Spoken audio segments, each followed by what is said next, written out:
Today we'll start the chapter tense. ठीक है. As you know that there are three parts. First is present tense, second is past, and next is future. ठीक है. So there are three parts: present, past, future. अब इन तीनों के भी सब parts होते हैं.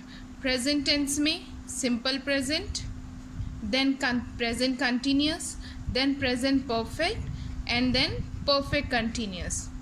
ओके, सो यही सब पार्ट्स तीनों में होते हैं. Simple past, past continuous, past perfect continuous. In the same manner future also is that simple future, future continuous, future perfect and future perfect continuous. But will start with the simple present tense. Before that, you need to know about one table, and in this table we'll come to know that in English, according to English language, I said that there are three sorts of person. First is speaker, second is listener, and third person is for whom we are talking about, for whom we talk about. ठीक है.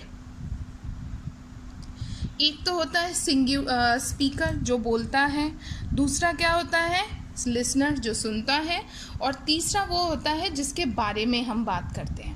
अब ये सारी चीज़ें singular भी होती हैं और प्लूरल भी होती हैं. सिंगुलर अगर एक आदमी बात करे तो वो हो जाता है आई, इसका प्लूरल होता है वी. जो सुनता है लिसनर होता है या तो यू या फिर यू ऑल हो सकता है. या तो आप बात करोगे एक लड़का एक लड़की के बारे में या एक चीज़ के बारे में, और अगर एक से ज़्यादा है तो दे. तो ये जो टेबल है इसको मैं इंडिकेट कर रही हूँ सब्जेक्ट से. ठीक है. All these are what subject. Okay. So again I am repeating that in English language there are three sort of person: first person, second person, third person. First person is always a speaker, जो भी बोलता है. अगर मैंने आपसे questioning किया तो उस वक्त मैं स्पीकर हूँ, I am the first person, मैं आपसे बात कर रही हूँ, तो you are the second person. और जैसे ही आपने आंसर दिया तो उस वक्त आप फर्स्ट पर्सन हो जाते हो और मैं सुनने वाली होती हूँ तो मैं सेकेंड पर्सन हो जाती हूँ. इस दुनिया में या तो हम एक इंसान के बारे में बात कर सकते हैं या नॉन लिविंग के बारे में. अब उस लिविंग थिंग में भी ही या शी हो सकता है, या चीज़ है तो इट. इनका प्लूरल फॉर्म है आई का वी, यू का यू या फिर यू ऑल, और थर्ड पर्सन हो जाता है they. Now will start from the simple present tense. Simple present tense क्या है कि ये जो है ये आप याद रखिए यूजेस. एक तो ये यूनिवर्सल ट्रुथ के लिए यूज़ होता है, और दूसरा ये यूज़ होता है जो आप डेली हैबिट आपकी है. ठीक है. ये आप चीज़ ध्यान रखिए. Present tense we are using it as a universal truth जो हमेशा से है, और एक आपकी डेली हैबिट. अब वो डेली हैबिट किसी के लिए भी बात कर सकते हैं हम, फर्स्ट पर्सन के लिए भी, सेकेंड पर्सन के लिए भी, या थर्ड पर्सन के लिए भी. अब now coming to the formula. इसका फॉर्मूला आप ध्यान रखिए. सब्जेक्ट, सब्जेक्ट से इन द सेंस ये जो हमने टेबल्स पढ़ी थी. ठीक है. Subject plus verb first form plus SNES plus object. This is the formula. This formula has already been given in your even in your book also. Okay, so this is subject, verb first form, SNES plus object. You are to know this thing that verb means here the action word, anything which is going on. ठीक है. either in internally in your body or physically. ठीक है. even sometimes when you are thinking, when you are sleeping, that time your body is not moving, but internal process is going on. That is also a action. That is sort of action only. So here the formula will be subject, verb first form, SNES plus object. Verb के 3 forms होते हैं. That also will going to be read. Okay. Now अब ये तो हो गया इसका formula. लेकिन यहाँ पर एक condition है. Condition क्या है?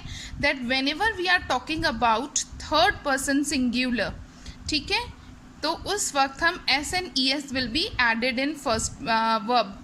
सो whenever you are talking about third person singular, यानी कि जब आप किसी एक लड़के या एक लड़की या एक चीज़ के बारे में बात करते हो, तब ये जो एस और ई एस है वो वर्ब में एड ऑन हो जाता है, एल्स नहीं होता. S and E S adds with third person singular.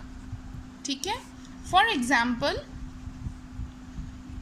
She plays piano. ठीक है.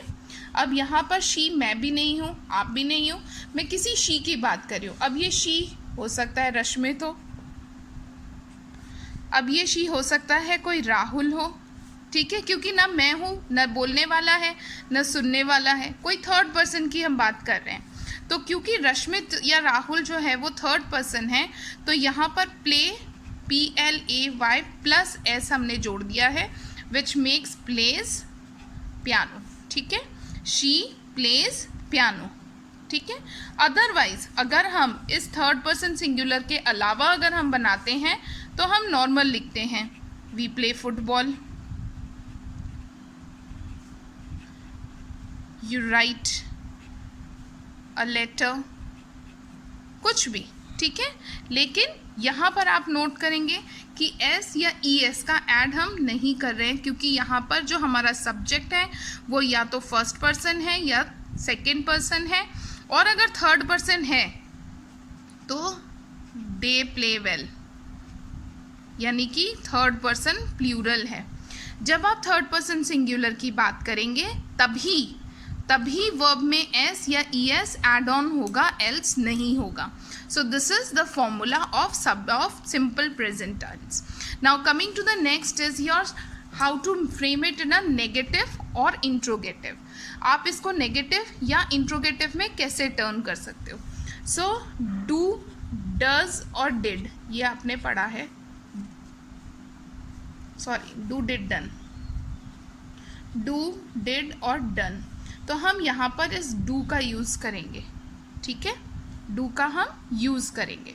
कैसे करेंगे? जैसे हमने बनाया था she place piano, she does not play piano. अब यहाँ पर आप बोलोगे कि मैम यहाँ पर आपने एस नहीं लगाया है. Now if you will know this thing that do के जो फॉर्म्स होते हैं वर्ब के वो डू, डिड और डन होते हैं. I have not written over here does. तो ये डज आया कहाँ से? क्योंकि हमारा जो फॉर्मूला है उसमें हमें वर्ब की फर्स्ट फॉर्म यूज़ करनी है. फर्स्ट फॉर्म तो डू है. अब ये ई एस हमने क्यों ऐड किया? बिकॉज यहाँ पर शी है. तो ये डज जो है वो कहाँ से बना? Do plus E S. तो हमने फॉर्मूले में पढ़ा subject verb first form plus S N E S plus object. तो I have written over here that S N E S adds when we are talking about third person singular. Here she is a third person singular, so with the verb I have added already es and make do as a does. So यहाँ पर दोबारा हमें add नहीं करना है. Moral of the story is this कि जब आप does का इस्तेमाल करोगे, पहली बार does जो है वो थर्ड पर्सन सिंगुलर के साथ यूज़ होगा, और दूसरा कंडीशन इसमें क्या है कि जो मेन वर्ब है वो फर्स्ट फॉर्म आएगी, उसमें एस या ई एस ऐड नहीं होगा. ठीक है. समझ में आ गया बेटा? एल्स अब हम दूसरे सब्जेक्ट्स की बात करते हैं, यानी कि यू की. You do not write a letter. Now here you is what? You is the second person singular भी हो सकता है, प्लूरल भी हो सकता है. So we are going to use here do, and according to the formula do is the first form. Understood? Now this is the matter of making the sentence in a negative form. If I am to change into the interrogative, that is very simple. Do और does से आपको frame करना है. She does not play a piano. Does she play piano? ध्यान रखने वाली बात क्या है? Does के साथ main verb का s या es ऐड नहीं होगा. Do you write a letter? Do you not write a letter? Does she not play piano?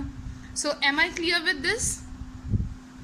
Now coming to the next topic, that is present continuous tense.